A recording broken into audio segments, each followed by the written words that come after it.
welcome to my channel, and today I have another theatre vlog for you. So tonight I'm heading to the Palace Theatre in Manchester to go and see The Wizard of Oz. Now I've never seen this musical before, so I'm really looking forward to going and seeing it.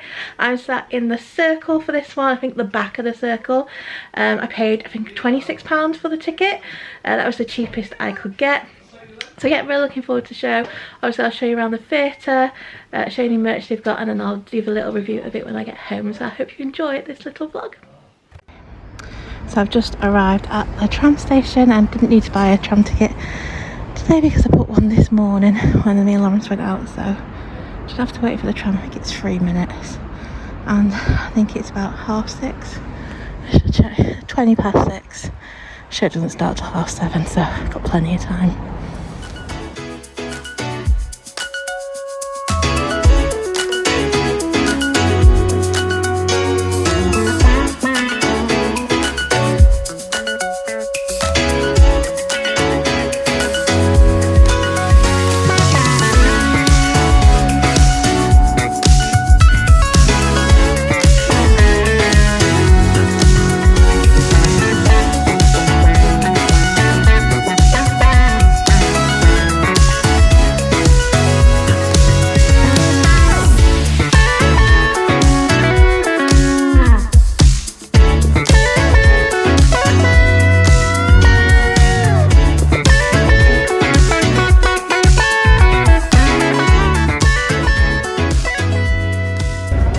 So it's now 20 to 7, I've just got off the tram at St. Peter's Square and I'm just walking up to the Palace Theatre now, so I should get there in plenty of time.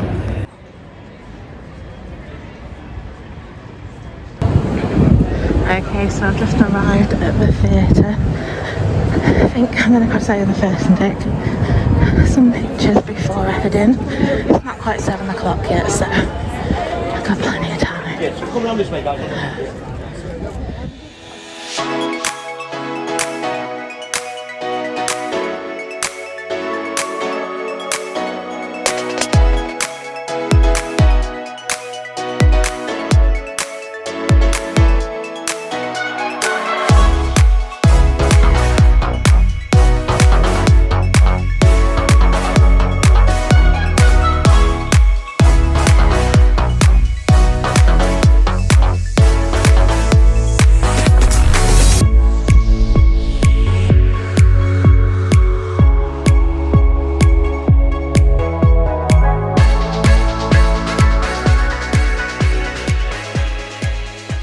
Okay, so I'm now inside the theatre, just bought myself a programme and a magnet, and then I'm going to head up to the circle because I'm in the circle today. I'm on row Q, so let's go and find where we're sat.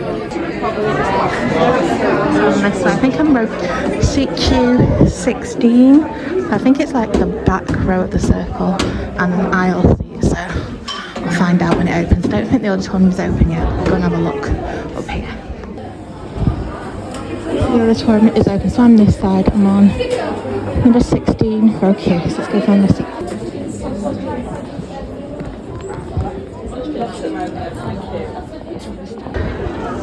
Okay, so I'm now on my seat. I'm on row Q, seat 16, and this is the view. It's not too bad.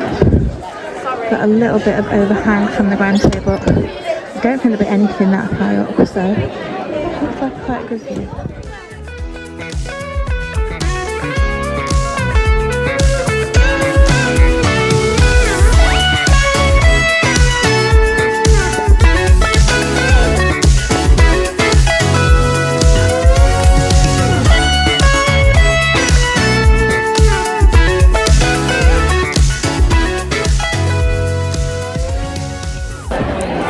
So it is now the interval and I am enjoying it. It's a little bit pantomime-y. It's not much set, it's basically using like projection screens and stuff, but yeah, I am enjoying it. But I wish there's a bit more set. But anyway, I'll tell you more when I get home, but so far yeah, I'm enjoying it.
Hi, so it is now the next day, and so I thought I'd tell you a little bit about the Wizard of Oz, which I went to see yesterday at the Palace Theatre in Manchester. So I went to see the musical on Friday the 26th of April. I went to the evening show, which started at 7:30, and the show has a runtime of 2 hours and 20 minutes, which includes a 20-minute interval. So I actually paid £35 for my ticket, which is far more than I would usually pay for a theatre ticket. Usually I either book early and get the £13 tickets, or I wait till like really close to the show date, especially if I'm gonna go on my own, and see if they reduce the tickets. Now, because I knew I was going on my own to this, I thought I'll wait and see if they reduce the single seat tickets, and it got to a week before, and I thought maybe they're not going to reduce them, I'll just have to see what's left. And by then all the cheap £13 tickets had gone, and the only ones that were left were the £35 ones, and that was at the back of the circle. And usually whenever I sit at the back of the circle, I only ever pay £13, so I was really disappointed that I had to pay so much for a seat at the back of the circle. But I really wanted to see this musical, so I thought I'm just gonna have to pay it, so I did. And I should have held out a little bit longer, because a couple of days later they did reduce all the single seat tickets to £26, but only for the first week of the run. It's on at the Palace for 2 weeks, and they've only reduced the tickets for this week, or for the week that's just been. So yeah, sometimes waiting pays off, sometimes it doesn't. But anyway, I paid £35 for my ticket. I do think this show is quite expensive. It's one of the more expensive shows that I've seen, which I think is a bit disappointing when it's a family show and people are going to be wanting to take their children. I honestly thought the tickets would have been a bit more cheaper since it's a family show, but they weren't. They were really expensive, and there wasn't as many £13 tickets available that there are for some other shows. So I did think this was quite expensive for a family show. But then again, I always buy cheap tickets. I know some people are used to spending huge amounts on theatre tickets, so to them it might not have been expensive, but for me it was quite expensive.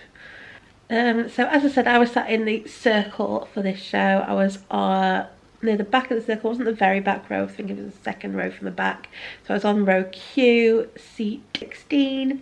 The view from there was actually quite good.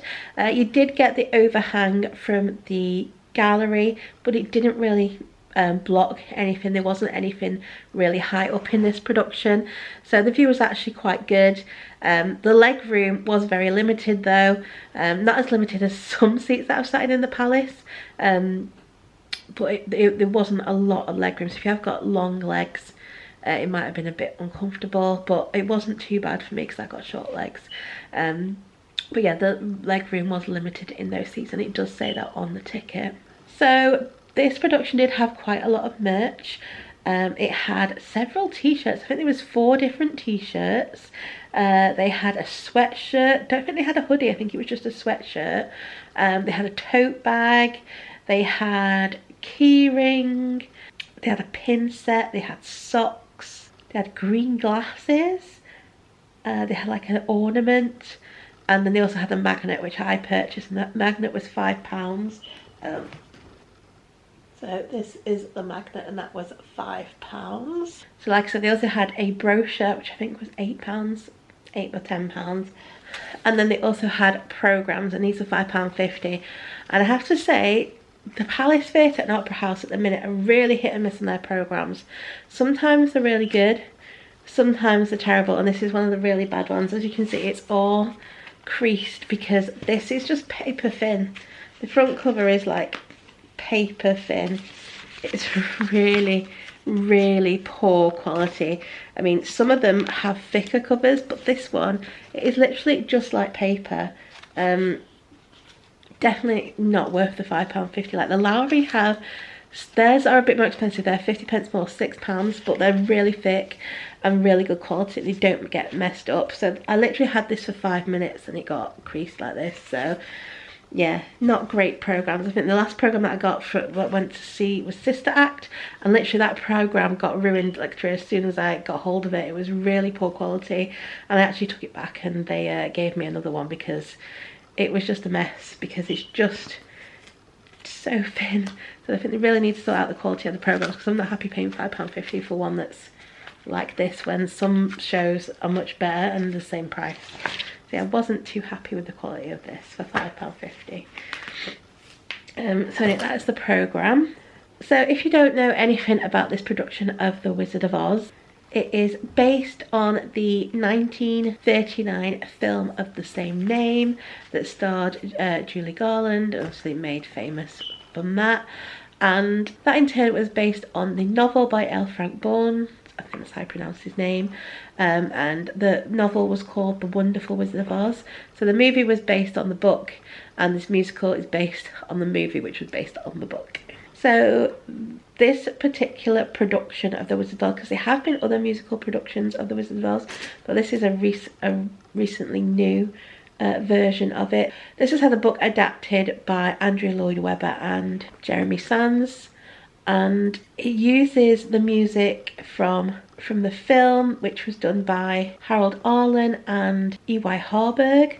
So it uses those classic songs from the movie, but then they've also added some songs in too, and the new added songs have been done by Andrew Lloyd Webber, and they have lyrics by Tim Rice. So this new production of The Wizard of Oz started out at the Leicester Curve back in November 2022. It then went on to have a limited run on the West End at the London Palladium. I think it ran there in 2023, and now it is touring the UK, and it's touring the UK until the beginning of August this year, and then it is having another short run on the West End. It's actually playing at the Gillian Lynn Theatre, and it's going to be on there from the 15th of August until the 8th of September. So if you can't catch it at a theatre near you, but you can get to the West End, it is going to be on at the West End over the summer, so there is still a chance to catch it there. So if you don't know the story behind the musical, it tells the story of Dorothy Gale. She is a young orphan, she's a teenager, and she lives on a farm in Kansas with her Auntie Em and her Uncle Henry, as well as her dog Toto. Dorothy is quite miserable on the farm. She feels misunderstood, and I don't think she really has any friends there. I think she probably feels quite isolated. Doesn't help that she has a really horrible neighbour who actually threatens to call the sheriff when Dorothy's dog Toto bites her on the leg. So feeling upset from this, Dorothy decides to run away from the farm, and she then meets a guy called Mr. Marvel, and she chats to him for a bit, but then there is this big storm, and so she rushes home to take shelter. During the storm she actually falls and bangs her head, and then when she wakes up she's landed in this colourful world of Oz, and her house has actually landed on the Wicked Witch of the East. When the musical starts in Kansas on the farm, it's actually really muted. The colours are all really muted. There's not a lot of colour there, but once we arrive in Oz, the colour just explodes. Kind of sort of like in the movie. I think in the movie it starts out in black and white, doesn't it? And then when they get to Oz it's in colour. So they've sort of stuck to that sort of idea. So when she gets to Oz there's lots of colour. So when Dorothy arrives in Oz, she meets Glinda the Good Witch, and Glinda ends up giving her the ruby slippers from the Wicked Witch of the East. This angers the Wicked Witch of the West, who wanted her sister's slippers back, and then obviously the Wicked Witch of the West then becomes Dorothy's enemy, and Dorothy really wants to get home, so she asks Glinda how she can get home, and Glinda suggests she goes and asks the Wizard of Oz. and Glinda tells her to get there she needs to follow the yellow brick road. So Dorothy follows the yellow brick road. On her travels she meets with the Tin Man, the Cowardly Lion and the Scarecrow. I think it's the Scarecrow first, then the Tin Man, and then the Cowardly Lion is last. So she meets those on her travels. The Tin Man wants to ask the Wizard of Oz for a heart. The Scarecrow wants to ask him for a brain, and the Lion wants to ask him for courage. So they all travel to the Emerald City together, following the yellow brick road. So when they get to Emerald City and they speak to the Wizard of Oz, he tells them that they need to bring him the witch's broomstick, and then he will grant them their wishes. So they then go off to try and get the witch's broomstick, and they end up fighting with the Wicked Witch of the West. So I'm not going to I'm not going to tell the whole story, just in case people don't know it. A lot of people will be familiar with the story, but in case they don't know it, I'm not going to go through the whole plot. But that's the basic plot of the story. Set wise, I think I mentioned in the video that there wasn't a lot of set, and it was mostly using projections. I think it was a little bit harsh. There was quite a lot of set pieces. I think it was just at first, when it was the first half, when they were more on the farm, it did seem pretty bare, the set. It's a big stage, and there was no real there's not a lot of set pieces when they were doing the farm bits. And you just have this vast empty stage with the projection screen.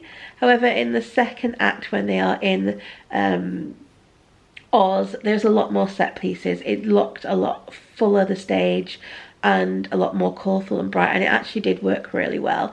So actually I did actually quite enjoy the staging in the end, and the actual projection work that they used was actually really good, really high quality. I think the last show that I went to that used projections was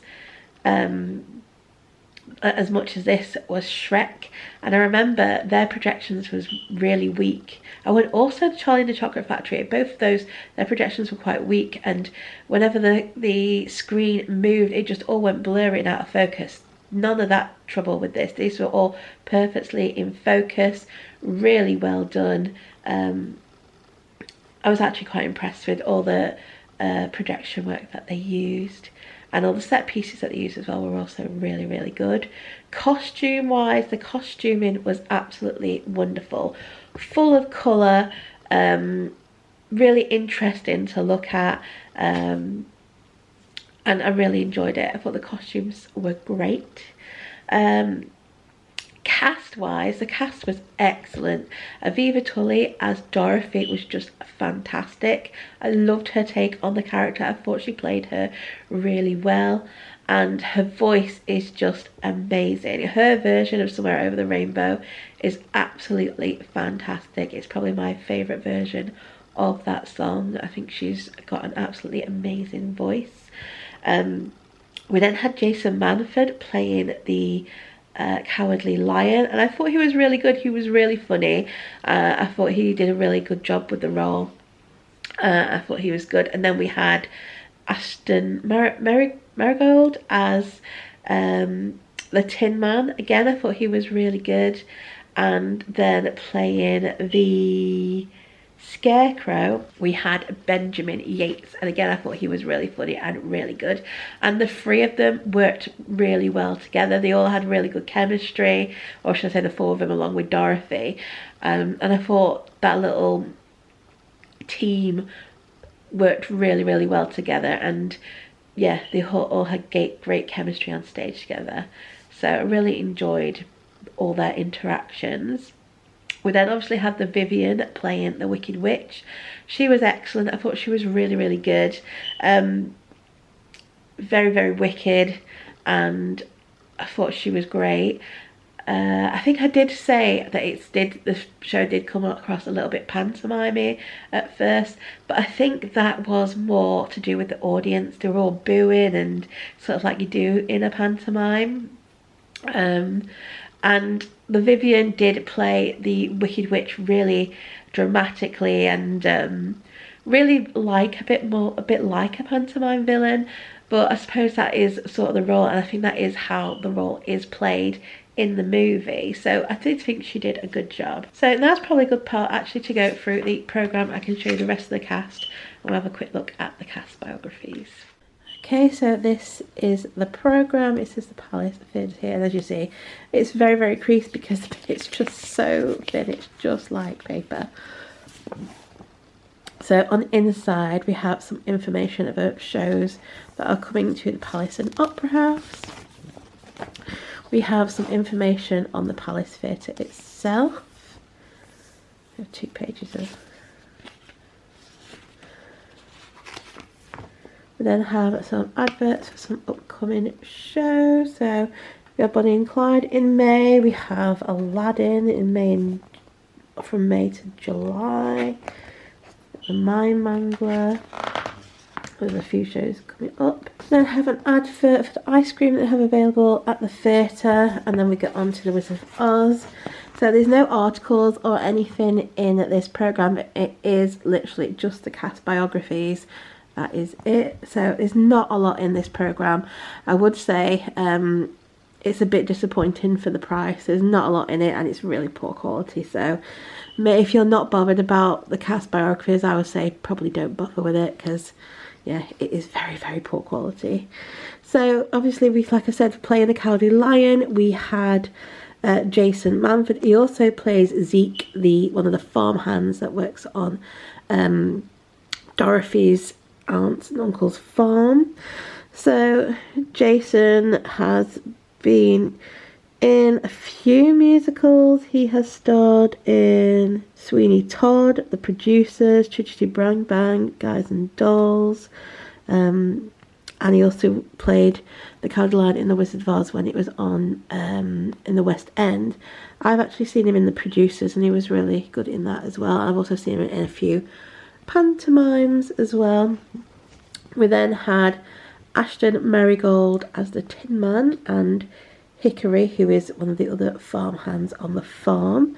So he is probably best known as being a member of JLS. So I don't know if he's been in any shows other than this one, but it does say he is going to be starring as Willard in Footloose the musical this summer. So we then had the Vivian, who played Miss Gulch, who was the evil neighbour of Dorothy on the farm, and she also obviously plays the Wicked Witch of the West. So the Vivian is best known as a drag superstar and was in the first season of RuPaul's Drag Race. I'm not sure if they've done any other theatre work, it doesn't really say, but it does say that she performed Waterloo at the Eurovision opening ceremony at the Liverpool City Centre. So playing Professor Marvel and the Wizard, we had Alan Stewart.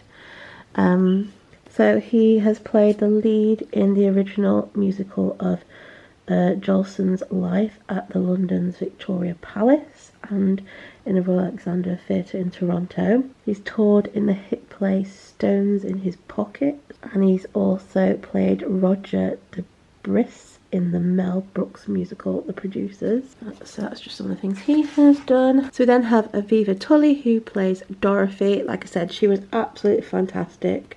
Really, really loved her take on the character of Dorothy, and she has an absolutely amazing voice. So she has played Zully in Once on This Island at the Southwark Playhouse, and she's also previously played Nabuwaji in the Book of Mormon. We then had Benjamin Yates, who played the Scarecrow and Hunk, the farmhand. So things he has been in include Jersey Boys, The School of Rock. He's played Fiyero in Wicked. That's just some things that he has done. So we then had Emily Bull, who played Glinda. I thought Emily was really, really good as Glinda. Some things that she has been in include For Tonight at the Adelphi Theatre. She's been in 9 to 5, the UK tour. She's been in Matilda, the UK tour. And that's just some things that she has done. We then had Abigail Matthews, who was the puppeteer for Toto. I haven't actually mentioned Toto. So Toto wasn't actually played by a real dog. It was played by a puppet. And the puppet was actually really good. I actually loved the way it moved. And yeah, it was a really good and interesting puppet. And Abigail was the puppeteer for that. So some things that Abigail has done include Bleak Expectations, Baby Bear UK Tour, Peter Pan. That's just some things that she's done. So then we had David Burrows, who played Uncle Henry. His theatre credits include Annie, An Officer and a Gentleman, Half a Sixpence, and that's just a few things that he's done. We then had Adam Craig, who was the on-stage swing, Colin Dunn, who was an ensemble, Tyler Ephraim, who was ensemble, Olivia Kate Holding, ensemble, Kelsey Ray Marshall, ensemble. There's a lot of ensemble members. Thomas Kalek, Sadie Levette, Martin McCarthy was the offstage swing dance captain. Rose Alette was on stage swing.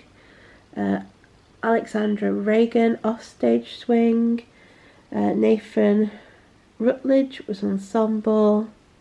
Vanja Parent was ensemble. Sydney Spencer was ensemble. And that is your cast. So then we have the cast list here. We have the understudies here. Production staff. Orchestra. A little bit of information here on the history of the musical and where it first played and stuff. We then have the scenes and musical numbers. So Act 1, Kansas, we have Nobody Understands Me and Over the Rainbow. Leaving Home, Wonders of the World. Twister, we have the Twister. In Munchkinland, you have Arrival in Munchkinland, Ding Dong, the Witch is Dead, and Yellow Brick Road. On the Yellow Brick Road, you have If Only I Had a Brain, Off to See the Wizard. If Only I Had a Heart, Off to See the Wizard 2. If I Only Had the Nerve, Off to See the Wizard 3. Poppy Motel, we have We're Out of the Woods. Then at the Emerald City, we have The Merry Old Land of Oz. And then at the Wizard Studio, we had Bring Me the Broomstick. Then in Act 2, at the Witches HQ, we have the Red Shoes Blues. In the oil field, we have Bacchanalia. Witches HQ, we have Red Shoe Blues Reprise and Over the Rainbow Reprise. Oil field, we have If We Only Had a Plan. Witch HQ, you have Dorothy's Nightmare. Outside the Witches HQ, you have March of the Winkies. Inside the Witches HQ, you have Hail, Hail, the Witch is Dead. In the landing strip, we have Farewell to Oz, Already Home, Earth Re-Entry. And then we have the final. And we then have the created teams biographies.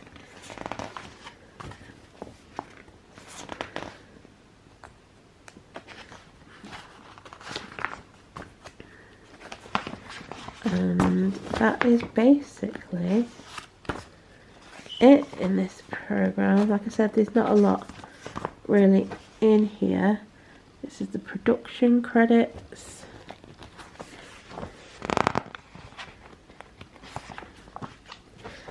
We have some information on ATG. This is passion behind performance.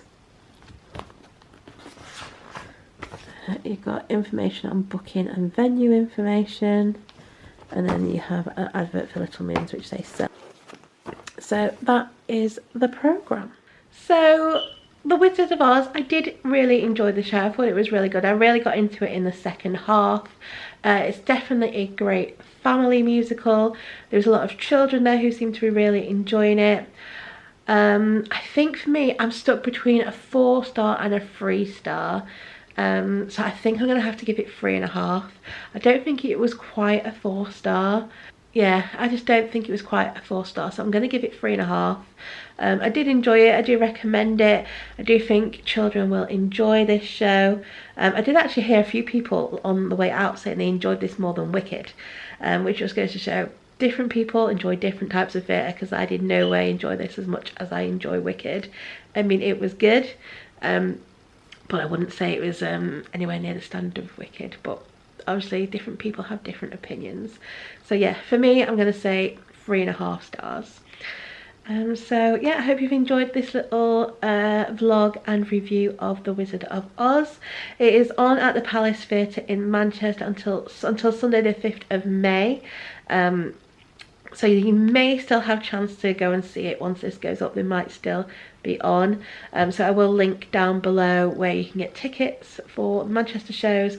I'll also link down below the show's official website, where you can buy tickets for any of the upcoming dates on the tour. There's also a separate website for its stop at the Gillian Lynn Theatre, so I can leave a link to that website as well in case anyone wants to buy tickets for the West End run there. And yeah, so I hope you've enjoyed this little video. If you do enjoy this sort of video, I do lots of vlog and review videos on this channel. I do have a few things coming up. I have 42 balloons coming up. I have burlesque. I have Aladdin. Lots of things. So if you're interested in seeing any of those, like I said, do subscribe, hit the notification bell, and be notified as soon as those go up. So yeah, like I said, I hope you've enjoyed this video. If you have, do give it a like. Don't forget to subscribe, and I hope to see you again soon. Bye.